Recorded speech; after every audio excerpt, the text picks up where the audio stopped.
Bonjour, Monsieur Brustis. Donc, vous êtes Bonjour. directeur régional des Petits Frères des Pauvres pour la Nouvelle-Aquitaine. Est-ce que vous pouvez nous présenter donc votre association et peut-être vous présenter, puisque c'est vrai que Petits Frères des Pauvres est surtout connu pour lutter contre l'exclusion et l'isolement des personnes âgées. Voilà, est-ce que vous pouvez nous en dire plus? Alors effectivement, c'est bien de cela dont il s'agit. Nous luttons contre l'isolement des personnes âgées démunies. C'est pour ça que nous appelons les petits frères des pauvres.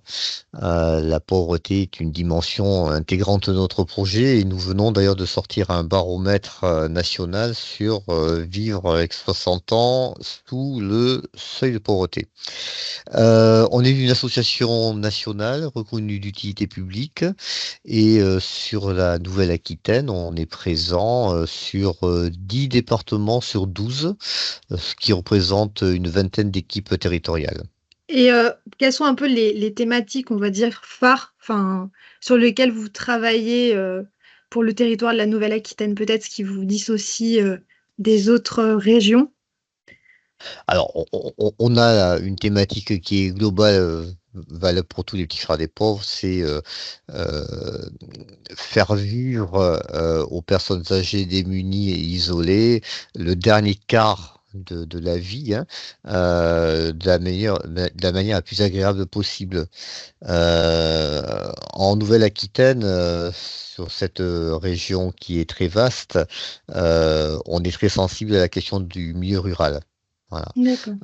Ce qui n'est pas sans poser de difficultés, puisque notre action est basée aussi sur l'engagement citoyen des bénévoles Mm. et que il faut arriver à mobiliser suffisamment de bénévoles pour pouvoir agir auprès des personnes âgées par des visites de convivialité à domicile, Mm, mais aussi mm. par des activités collectives qui peuvent aller d'une journée, d'un atelier, d'un goûter, à l'organisation d'un séjour de vacances. Voilà. Donc, sur cette grande région, effectivement, on est attentif à la question du monde rural. Et puis, une autre difficulté, c'est aussi de faire cause commune ensemble, une vingtaine d'équipes sur le territoire, c'est aussi agir ensemble. Voilà. Mm, Et mm. de fait, il faut qu'on trouve les moyens d'être en synergie les uns et les autres ensemble. Voilà. Et vous avez à peu près combien de bénévoles au sein du réseau des Petits Frères des Pauvres en Nouvelle-Aquitaine? Alors, ça représente sur une année à peu près 700 bénévoles pour 700 personnes accompagnées, avec des disparités évidemment hein, selon les endroits. Hein. On est plus présent en Gironde avec cette équipe territoriale, mais on s'enorgueillit d'être présent en Creuse avec une équipe qui tourne entre Guéret et la Souterraine. Voilà, on a 3 équipes dans le 64 aussi. Enfin, voilà, on est assez présent malgré tout. Alors, vous avez adhéré à France Asso Santé. Pourquoi avez-vous, parce que c'est vrai que la santé, quand on parle de lutte contre l'exclusion, on peut penser également au bien vieillir. Pourquoi aussi avoir choisi d'investir le champ de la santé, notamment de la représentation en santé? Bah, pour plusieurs choses. D'abord, c'est vrai qu'on considère la santé, mais comme France Asso Santé, comme, enfin, selon ce qu'en donne l'OMS comme définition, hein, ce n'est pas que la question de la maladie ou du soin, mais c'est une prise en compte globale de la personne dans son bien-être physique, mental, social, de fait. Et lutter contre l'isolement social d'une personne âgée, ben, c'est aussi participer au mieux vieillir en santé d'une personne. Il y a aujourd'hui un certain nombre d'études internationales qui démontrent que l'isolement social est un facteur aggravant sur des pathologies somatiques et psychiques. Je crois, j'ai vu passer que ça revenait à fumer 15 cigarettes par jour, paraît-il, Ah en oui, termes de risque. Voilà. Bon, je sais pas trop exactement quoi faire de cette donnée, mais ce qui est certain, c'est qu'une personne âgée qui ne voit personne ou quasiment personne de sa journée, et notamment quelqu'un qui vient pour elle pour la rencontrer spécifiquement et non pas pour réaliser une mission de soins, parce Oui, qu'effectivement, on a des personnes âgées effectivement qui voient passer un kiné, une infirmière, tout ça, mais on est dans l'acte médical là. Ce qui importe là, nous, c'est effectivement le lien à la personne et qui fait que je compte pour quelqu'un et que quelqu'un compte pour mm, moi. Voilà, c'est cette c'est ça. histoire-là qui est un petit peu On vieille comme le réduit pas monde. seulement la personne, par exemple, à sa maladie ou à sa perte d'autonomie, mais Voilà, là, pour le coup, on la considère comme personne à part entière et on va la voir voilà, pour échanger tout à fait. d'égal Voilà, à c'est égal. voilà, exactement ça. Voilà. Eh bien, quand on est coupé de ce lien, quand je peux pas me reconnaître dans l'autre, eh bien effectivement, on imagine facilement qu'on va broyer du noir pour dire les choses un petit peu de manière simple, mais aujourd'hui, il y a des études qui montrent qu'effectivement, ça a aussi une répercussion sur la santé physique, tout simplement. Voilà. Alors, c'est une des raisons pour lesquelles donc on est avec France Asso Santé. Et puis, on intervient aussi auprès de personnes âgées qui sont en établissement, dans des EHPAD D'accord. essentiellement, mais aussi dans des USLD, voilà. Et de Unité de fait, soins de longue on durée. investit aussi des structures maintenant, comme les conseils de la vie sociale dans les EHPAD, mais aussi, certains endroits, on investit, ça peut être y compris le conseil d'administration d'une structure hospitalière. Alors, c'est pas le cas aujourd'hui encore en Nouvelle-Aquitaine, mais voilà, c'est devant nous, hein, dans le champ des possibles. Et puis, on accompagne des personnes âgées aussi qui sont gravement malades. Certaines sont en fin de vie. C'est une question aussi que nous portons, cet accompagnement-là autour des soins palliatifs, tout ça. Donc voilà, différentes raisons nous amènent donc à effectivement adhérer à France Asso Santé. D'accord. Alors, du coup, l'année dernière, donc nous avons travaillé, enfin France Asso Santé en partenariat avec vous pour, enfin en juin dernier justement pour monter un séminaire de travail sur la santé notamment des personnes âgées en situation précaire. Est-ce Mhm. que vous pouvez nous dire un peu ce qu'il en est? Alors, l'idée, c'était de faire un pas de côté par rapport à, à l'action quotidienne des bénévoles, qui est d'aller rendre visite, de monter des animations, tout ça. Et c'était effectivement de porter le regard sur la question de la santé, mais au sens large, comme on l'a dit en début d'interview. Euh, et donc, prendre conscience que la santé, ce n'est pas que du champ du médical, c'était déjà une des premières données de ce séminaire. Et puis, bah, découvrir aussi que par des ateliers, on pouvait s'intéresser à la question de l'alimentation, on pouvait Mm. s'intéresser à la question de la relaxation et la sophrologie, mais que, par exemple, et c'est notamment une des interventions de France Asso Santé, eh bien aussi, qui dit santé, dit aussi démocratie sanitaire, et que, en tant que bénévole aussi, on a des places, et en tant que citoyen, on a des places à prendre, effectivement, dans le système de santé, et que on n'est pas que des usagers. Mm. Donc c'était un petit peu tout ça, voilà. Euh, C'était essentiellement sous un axe découverte, sensibilisation, voilà. Bah, depuis, effectivement, alors si on n'a pas bâti une stratégie spécifique sur la santé, dans nos orientations là, pour les 2, 3 années à venir, effectivement, on reste vigilant à cette question notamment de la représentation des usagers, voilà. Euh, il y a 2, 3 effectivement bénévoles qui sont rentrés dans des conseils de la vie sociale au niveau de certains EHPAD. D'accord. Mm. Voilà. Donc on commence à avancer sur cette thématique-là. Bon, elle est longue, c'est pas évident. Un bénévole qui vient d'abord faire de l'accompagnement, C'est sûr. euh, il mesure pas que un jour peut-être la personne qui l'accompagne à domicile va passer dans une structure collective et que peut-être il a une place à prendre dans cette structure lui aussi en tant que bénévole citoyen pour porter la parole de la personne qui l'accompagne. Voilà. C'est tout le Mm. chemin qu'on a à faire encore. Et peut-être aussi que j'imagine, comme de plus en plus, il y a tout ce qui est le développement de l'ambulatoire, de l'hospitalisation à domicile, peut-être que vos bénévoles sont aussi de plus en plus confrontés également à ces personnes en perte d'autonomie, éventuellement malades aussi. Alors, on est confronté effectivement à la perte d'autonomie, on est confronté, à la précarité, qui n'est pas que monétaire. On a des personnes qui vivent, pour certaines, dans des environnements, très pauvres, voire insalubres, Mm. où même c'est difficile pour des professionnels de santé d'intervenir, voilà. Alors c'est pas monnaie courante, mais effectivement, on arrive à être des fois confronté quand même à ce genre de situation-là. Heu, une des thématiques qui, aussi, nous occupe un petit peu, c'est, la question de la fin de la vie, heu, puisque effectivement, on est dans le dernier quart de la vie et donc, ce dernier quart, on ne sait pas trop quand est-ce qu'il termine finalement.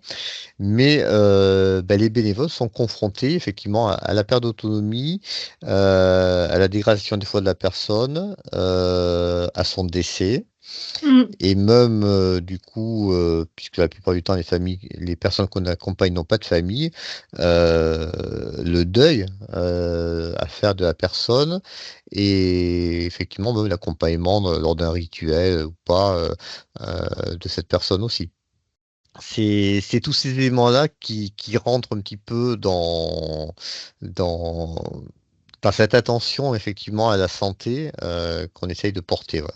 Et comment vous identifiez justement les personnes qui sont enfin, les personnes justement précaires euh, qui Que nous auraient accompagnons. besoin, qui souhaiteraient voir justement un bénévole via les CCAS, via. Oui, voilà, essentiellement, on travaille avec, tout un tas de partenaires, du social, du médico-social, heu et donc ça peut être un DAC, ça peut être un CCAS, qui vont nous dire, voilà, il y a telle personne, qu'on a repérée, on a mis en place peut-être, je sais pas, portage de repas, à domicile, mais on sent que de toute façon, elle est toute seule, ça serait bien si effectivement, quelqu'un pouvait passer, discuter avec elle, jouer avec elle, voilà, recréer du lien, voilà. Vivre tout simplement, c'est un petit peu le slogan, hein, qu'on a, dans notre association. Voilà, mais ça peut être aussi, des personnes elles-mêmes. Voilà, on communique un petit peu effectivement et c'est pas rare qu'une personne âgée, appelle en disant: «Ah, j'ai vu un reportage là, moi j'aimerais bien aussi, que quelqu'un vienne me voir parce qu'il y a personne qui vient me voir». Voilà. On mesure pas assez, je crois, cette question de l'isolement, qui prend une forme un petit peu dramatique, à bas bruit, hein, pour l'instant, heu, mais qui se traduit par la question non plus de la mort sociale, mais de la mort solitaire. Mm. Et effectivement, ça défraye un petit peu la chronique de temps à autre dans les journaux régionaux. On a retrouvé une personne âgée, décédée, depuis, 3 mois, le téléviseur allumé. Voilà. Mm.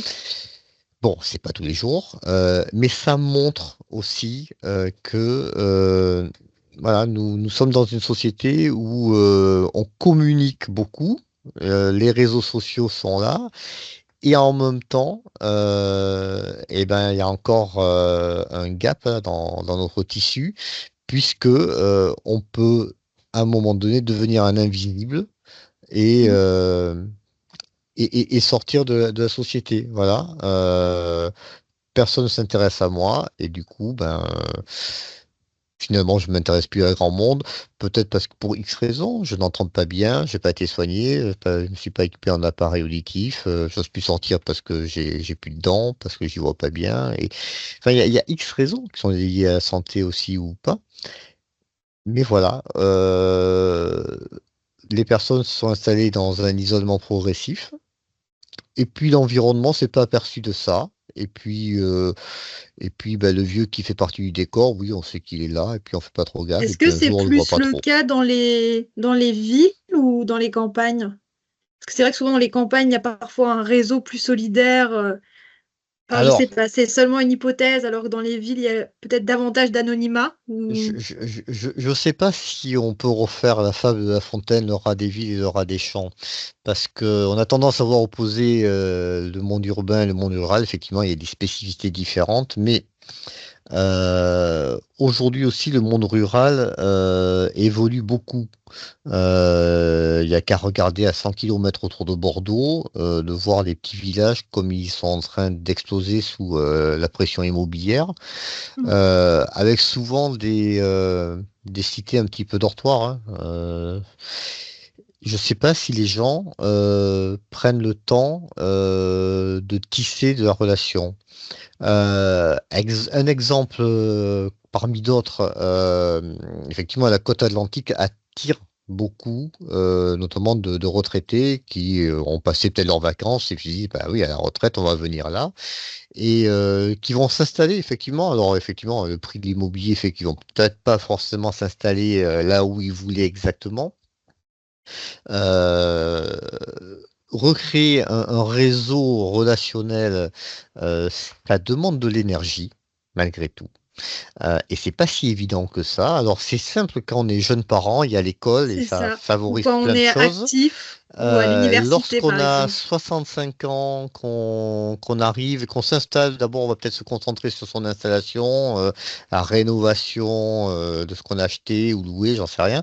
Et je pense à un cas très précis où un couple comme ça s'installe pendant 2 3 ans et puis la dame euh, manifeste un trouble d'Alzheimer précoce et assez avec un développement assez rapide. Le monsieur du coup se concentrer sur le soin à apporter à son épouse qui du coup est hospitalisée, qui du coup part en structure et le monsieur est totalement seul et en plus perturbé dans sa vie, incapable de retisser de la relation avec ses voisins, qui va plutôt juger comme intrusif et un homme totalement isolé à un moment donné qui devient Mm. social.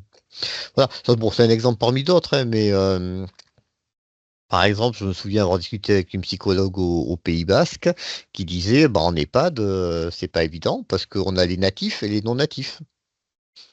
C'est-à-dire ceux qui parlent le basque, qui le parlent entre eux, et puis ceux qui ne le parlent pas, mais qui ont vieilli là et qui sont là en EHPAD, et on a deux clans, par exemple. Voilà. Pas évident à faire vivre, hein. Mais en Creuse, on a le même phénomène aussi, avec des gens qui arrivent et qui s'installent, qui sont les néo-ruraux, comme on dit, Mm. euh, avec des phénomènes de petits hameaux. Donc, tant qu'on est trois ou quatre dans un petit hameau, ça va. Mais une fois qu'il y en a un ou deux qui part, c'est plus aussi simple que ça va. Et en monde urbain, bon, ça c'est plus documenté, effectivement, peut-être par différentes études. Une des questions que nous on se pose actuellement, c'est autour des quartiers qu'on appelle les QPV, les quartiers politiques Quartier de la ville. prioritaire. Mm. Voilà. Euh, on en parle beaucoup dans l'actualité parce que une poubelle a flambé, parce qu'un réseau de drogue a été démantelé. Bon, c'est une image très négative un petit peu du QPV, mais il y a un certain nombre de personnes âgées qui vivent dans ces QPV. Je crois que les bailleurs sociaux sont en train de chiffrer à peu près à 30% de personnes résidant dans les QPV qui sont des personnes âgées. Comment vivent-ils? Qui sont-ils? Comment vivent-ils? Il n'y a aucune politique aujourd'hui concernant les QPV dirigée vers Les personnes les âgées. personnes âgées Mm. dans ces ensembles-là. Donc voilà, quel que soit le point du territoire, il y a une question qui se pose de toute manière. Mm. Et alors, on va parler d'avenir. Sur quelle thématique vous allez travailler enfin, quels sont les grands chantiers, on va dire, pour Petit Frère des pauvres au niveau de la Nouvelle-Aquitaine? Oula, Je sais vaste. pas, dans votre plan Oui, stratégique ou... oui, oui. Non, l'idée, effectivement, c'est de continuer à se développer parce que je vous citais le chiffre de 700 personnes accompagnées sur l'année.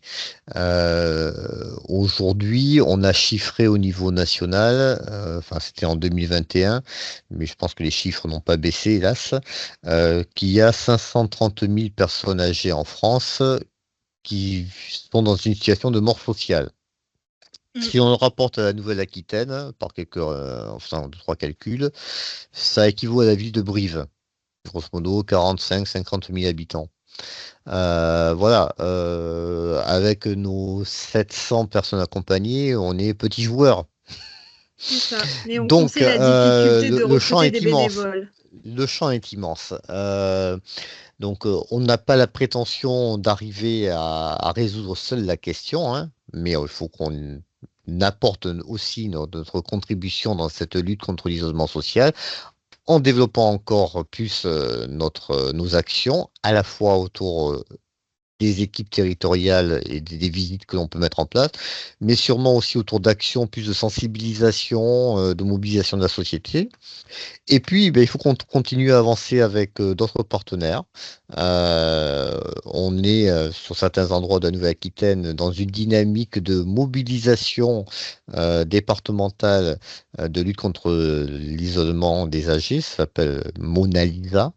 Euh, Très implanté en Gironde, mais aussi dans la Creuse, un petit peu dans les Pyrénées-Atlantiques, un petit, en Charente aussi, hein, voilà, où on essaie de regrouper différents acteurs pour faire une cause commune de cette question de l'isolement Mm. social, voilà. Et comment, entre institutions publiques comme les SCCAS, institutions privées comme les associations citoyennes, on peut ensemble résoudre l'équation de 1 plus 1 va faire 3. C'est-à-dire D'accord. qu'à Donc plusieurs, on peut faire mieux. dans ce réseau donc, qui est Mona Lisa, donc, il y a aussi bien des associations que des pouvoirs publics. Oui, absolument. D'accord. Moi, je C'est pensais que c'était que des C'est associations. c'est un petit peu perturbateur, perturbant dans le paysage administratif et politique français, hein. Mais effectivement, ça fait 10 ans, puisque c'est la 10e année cette année, que suite à un constat que fait l'État sur l'isolement social, se construit une réponse qui n'est pas une réponse descendante de la part de l'État qui circule le long des préfectures, sous-préfectures et voilà, mais qui en fait laisse la part importante à l'initiative locale. Voilà, que ça soit du côté public et privé. Et cette démarche Mona Lisa, elle prend différentes formes sur la région Nouvelle-Aquitaine. Voilà, c'est pas la même couleur dans la Creuse que en Gironde, que dans les Pyrénées-Atlantiques, que dans la Charente. Et c'est ça qui est génial. Mm. C'est la diversité des territoires de Nouvelle-Aquitaine. Oui, oui, et puis les acteurs qui conduisent l'affaire, mais l'idée étant de se mettre ensemble autour de la table et de se dire qu'est-ce qu'ensemble on peut faire. Voilà. Comment ensemble on peut euh, venir en aide à un territoire repéré sur le département où il y a besoin peut-être d'amener une action de lutte contre l'isolement, où il Mm. n'y a personne, mais comment à plusieurs on peut essayer d'aller informer, sensibiliser, former, et puis peut-être que quelque chose va émerger. Voilà.